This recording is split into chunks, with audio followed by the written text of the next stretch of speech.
there, Lorianne here. It's been a while since there was a Life with Lorianne video. Last week I spent almost the whole week working at the co-op because it was inventory week and there was a cashier that was away on vacation and they just needed a bit more of a hand, and so they asked me if I'd give them a hand, and I said sure. So I did that, and which meant that a lot of the things that I normally do now as part of my business work that I do here at home got pushed and pushed and pushed, and actually then just didn't get done at all. So I have a week of no Life with Lorianne videos, and so I'm going to do a bit of catching up. My husband is in his last 2 weeks of his employment with the post office, which is grand. His last day, as you all know, is the 16th of this month. And then we're going off to Chicago for an Empower Network event, which will be wonderful, wonderful fun. And then we're going to come home and start the process of figuring out whether or not we still like each other. After 30, let's see, we got married in 78, so I think this is going to be 36 years. After 36 years of being married and coming and going in the night, we're going to be here together working on this business and working on living the life that we've wanted to live and haven't been able to because of the choices that we made and the fact that we succumbed to living the corporate American dream for us rather than our dream for us. And so I am happy to report that those days are soon coming to an end. And so when we get back from Chicago, we'll have a little bit of time here before our 401k comes back to us, and then we'll finish paying off the RV, and we're in the process of getting the house dealt with. However that shakes down, we've had some real interest in buyers coming to look at the house. We have one person who has said that they really love the house and are going to the bank to see if they can get the financing. We have another person who said that they really love the house and they'd be hearing from us soon. And so it looks like the house is maybe going to sell, and if not, then we'll simply rent it. So we're still in the process of working that out. But we're on our way. The westward ho is coming up here for us, and I'm really excited about it. I'm excited about being able to work this business with my husband. I'm excited about being able to go out and be with my kids and my grandkids. I'm excited about being able to fly over the pond and spend some time this summer without having to worry about being back here to take care of things that need to be taken care of. We can just go because the dogs will be in Colorado with the rest of the family, and the house will be dealt with, and we can just go and spend as much time in Ireland with my daughter and her family as we want to spend without any worries, without any pressing need to come back to the States and deal with anything. And so I'm excited about that. And so life is good. I've been having some conversations. You know what I thought was hysterical? The last video I did was I'm gonna get different in my chair here. So this is my husband's chair, and it fits my husband, and I'm a littler person than him. And so when you see me wiggling all around in this chair all the time, it's because this is a really big chair, and I'm not a really big person, so it's I have to move around to stay comfortable. But anyway, the last little Life with Lorianne video I did was I was having I don't even remember what it is now. I was having a political bitch about something, and talking about we had bought the RV, so I was talking about having bought the RV, and I looked when I was looking at my YouTube channel today. I looked at that, and it got like way more views than any of the other ones I've done. So I gotta hand it to you folks. If it looks like it might be controversial, you are like all over that.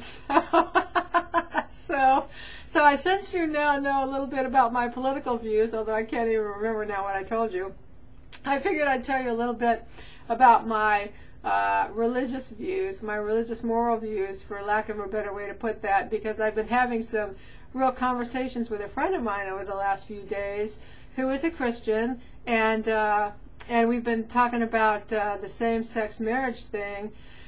and about the intent of the Founding Fathers and what our Constitution actually says in regards to religious and moral views because of this same-sex marriage issue. And so that's what's been on my mind. And so today I thought I'd clue you in a little bit so that you have a basis of understanding when I say things off the cuff of what's underneath that about my religious views. I actually I fell in love with Jesus, absolutely just fell head over heels in love with Jesus when I was 13 years old. And best thing I ever did, will always be one of the best things I've ever done in my life. And shortly thereafter I became a Christian, which was actually turned out to be one of the worst things I ever did in my life.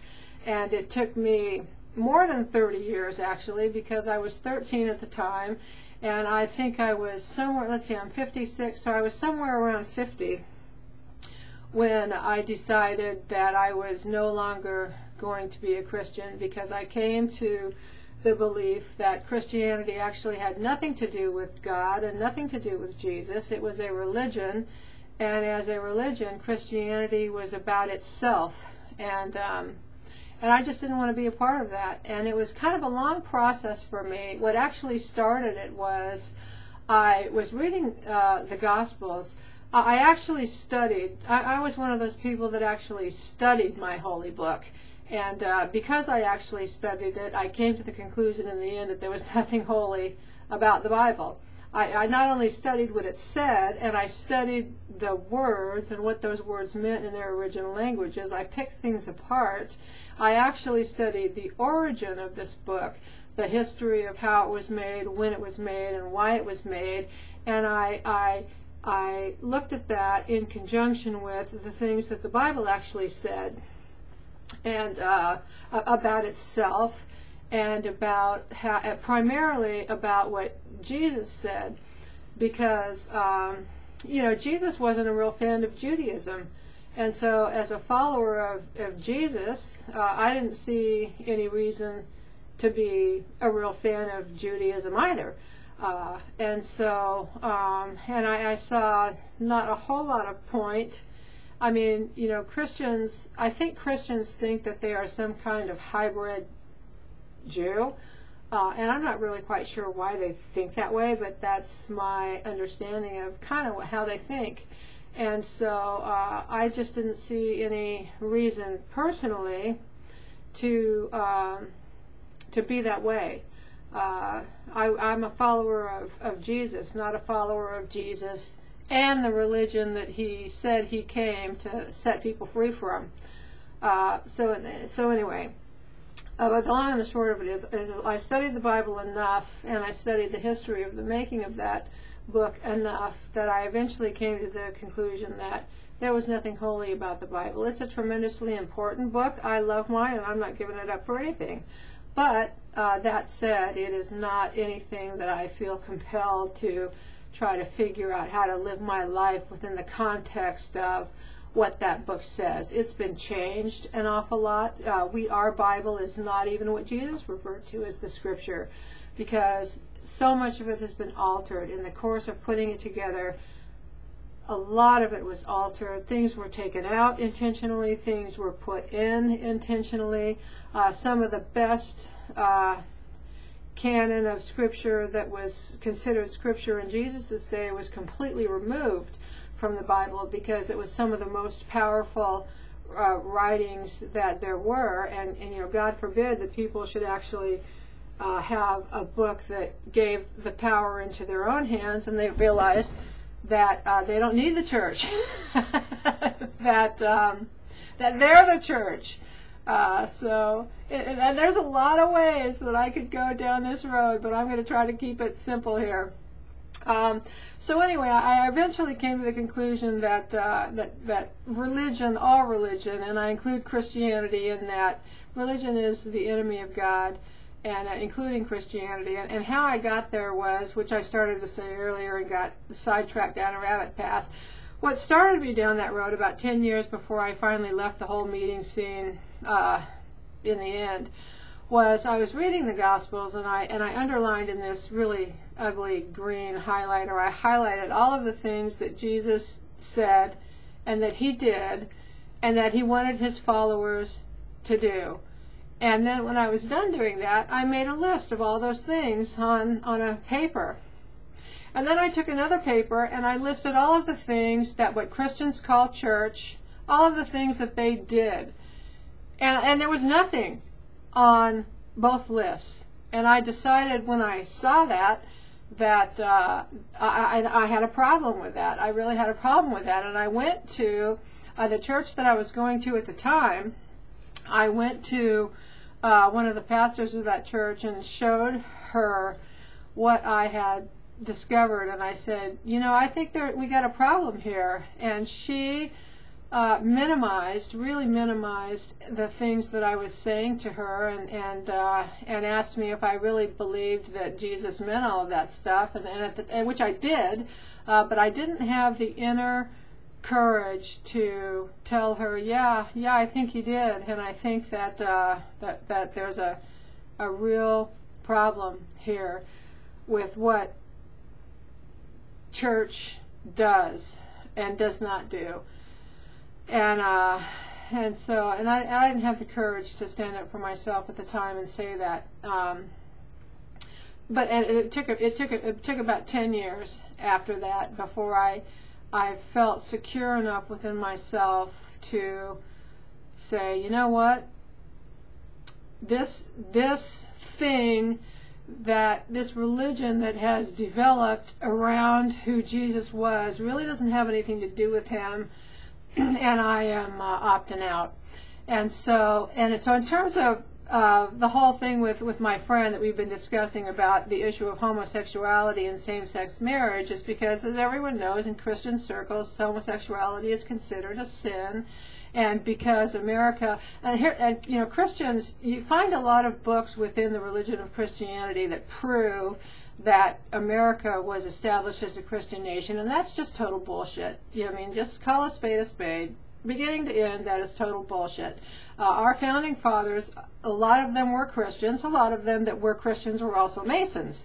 And so, you know, go into any Christian circle today and ask them what they think about the Masons, and they'll tell you that they're all demonic. And so, you know, were the founding fathers who were Christians and also Masons saints or demons? You know, they'd have ask them that question sometimes. See what they tell you. Their heads will spin. They won't know what to say.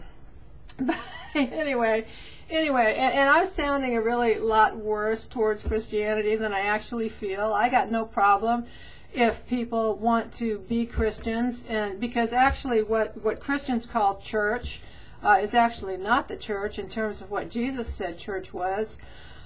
They're religious clubs. Those institutions are actually religious clubs, and I have no issue with somebody going to a religious club if that's what they want to do, as long as they understand that that's what it is, and they're not taught by those religious clubs that it's something else. And so really, that's you know, if somebody wants to go and be part of a religious club, you know, go for it. But in terms of so anyway, but you should still be honest. And the truth of the matter is, the founding fathers that came here that were Christians were fleeing England, where they were being persecuted for their beliefs, and they had a genuine wisdom in terms of human nature. And so when they formed the Constitution, there is very little about religion in the Constitution, and the Constitution was framed on the basis of religious freedom. America was formed and framed as a nation where people were free to believe and to live by any beliefs that they wanted. It was not established as a Christian nation, and so and I knew that all of those years that I was a Christian. You know, just because you're a Christian doesn't mean you need to buy all the Christian bullshit. There's bullshit everywhere, and Christians have their own brand, and that's, you know, that's one of those things that is completely untrue. That there's a lot of books in the context of Christianity where they prove that that is true, and it's not true. The basis of America was religious freedom, and as such. And it was also well written into the Constitution that no one's faith had no one had the ability to write their faith into law, to use the law as a way to force other people to live by their moral or religious code. Because our founding fathers wanted this to be a nation that was unified, and they knew that if I was using the law to force you to adhere to my moral or religious code, that there would be no unity, that one sect of the nation would constantly be at war with another sect, and that's not what they wanted. And so to me, this whole issue of right to marriage for people who are homosexual is not a religious issue. It's an issue of the law, because marriage in America is not a religious issue, it's a legal issue. Now, if we removed all of the legal benefits of marriage under the law, then it would be nothing but a moral or religious issue that people within the context of their own religions could decide whatever they wanted to decide about that. But because there are legal benefits attached, it is not a religious institution, it's a legal institution. And the Constitution is very clear about that. You cannot discriminate when it comes to the law against anyone because of their race, because of their religion, or because of their sex. You just can't do that. And so it's very clear cut in terms of the Constitution of the United States of America now I will say that the Constitution, that the law infringes on the lives of people all of the time. On the flip side of that, for instance, if I'm a Christian and I don't want to I should not be forced to marry homosexuals. If I'm a Christian pastor, I should not be forced to allow them to get married in my church. If I'm a Christian and I have a business, I should not be forced to hire them. I should not be forced to allow, if I have a dislike, and we're not talking just about homosexuals here, we're talking about any form of bigotry that there is. The law does not have the right to force anyone to act past their bigoted mindset. If you're bigoted against a particular race of people, the law does not have the right to force you to hire them, to force you to allow them into your business establishment. You are allowed to live your life according to your moral, ethical code, and the law cannot infringe upon that in any way, as long as you are doing no actual harm to another. Let's see, what am I? I have a large amount of German blood in me, so we'll use that as an example. If I hated Germans and I thought Germans were less than human for whatever reason, or they had, let's just say that I hated Germans. The law does not have the right to force me to hire a certain percentages of Germans into my company, because in the town where I live, 20% of them are Germans. Therefore, if I don't want to have to pay a fine, 20% of my employees need to be German. That's not the government's business. If I have a feed store and I hate Germans, then the law does not have the right to force me to sell my feed from my feed store to Germans. It's my store. I have the complete right under the law to not even allow them to come in. It's my store. So there's a lot of places, if you really understood what the Constitution said, there's a lot of places like that where the law infringes on my right to live by my moral or ethical code, as long as I am not doing actual harm to anyone. I don't have the right to kill you because you're German. There's certain things that, I do not have the right to do you any harm. I don't have the right to burn down your house. I don't have the right to take a bat to your car. I don't have the, but as long as I am not doing someone actual harm, the government has no right to infringe. The public does. If I hate Germans and I don't allow them in my store, then, let's use smoking so that people get a greater feel for where I'm going here. If I don't smoke, I don't have the right to tell you that you own a restaurant and you can't allow smoking in your restaurant. I have no right to do that. I have no right to get the mafia in Washington to make you do that. What I can do, it's my restaurant. If I want people to smoke in my restaurant, that's my business and nobody else's. Now, what you can do is you can go around to all your friends and say, you know what, Lorianne lets smokers come into her restaurant, and I don't want to deal with secondhand smoking. I think that's wrong, so I'm going to just stop going to her restaurant. How about you stop going to her restaurant too? And if enough people agree with you, then the free market system is going to prevail, and one of two things is going to happen to me. Enough people are going to agree with you that I don't have enough business to stay open. So then what happens? I can either alter by my own choice my decision to allow smokers in my restaurant, or I can go out of business. But the government has no right to have anything to say about that. Neither does someone have, so in that respect, the government infringes all the time on personal liberty. And so, but in the context of whether or not homosexuals have the right to get married, absolutely they do. Absolutely they do. Do they have the right to force you to marry them in your church? No. Do they have the same right to go down and get married by a justice of the peace as anyone else? Yes, they do.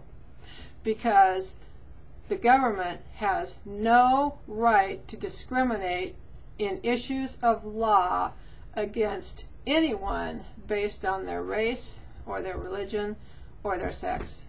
So it's actually very simple. And so 21 minutes and here we are into this. And so anyway, in terms of my moral religious beliefs, you're going to hear a lot of things from me that are maybe going to cause you to stretch a little bit.